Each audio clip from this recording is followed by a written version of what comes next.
అడుగు అడుగు దండాలవాడి బ్రహ్మోత్సవాలు అంగరంగ వైభవంగా ప్రారంభమయ్యాయి.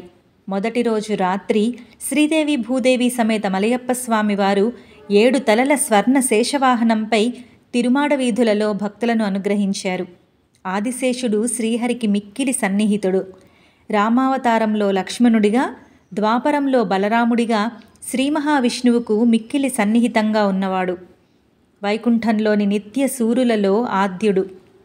భూభారాన్ని వహించేది ఈయనే. శేషవాహనం ముఖ్యంగా దాస్య భక్తికి నిదర్శనం.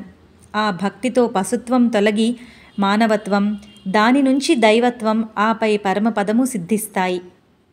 7 పడగలు కలిగిన పెదశేషవాహనం అనే శక్తివంతమైన సర్పవాహనంపై శ్రీదేవి మరియు భూదేవి ఇరువైపులా తన 2 భార్యలతో కలిసి అందంగా కూర్చున్న మలయప్ప స్వామి బుధవారం సాయంత్రం తిరుమలలోని 4 మాడవీధుల్లో దివ్య విహారం చేశారు. ఈ వాహనాన్ని వీక్షించిన వారికి మోక్షప్రాప్తి కలుగుతుంది అని పురాణ వచనం. ఓం నమో వెంకటేశాయ.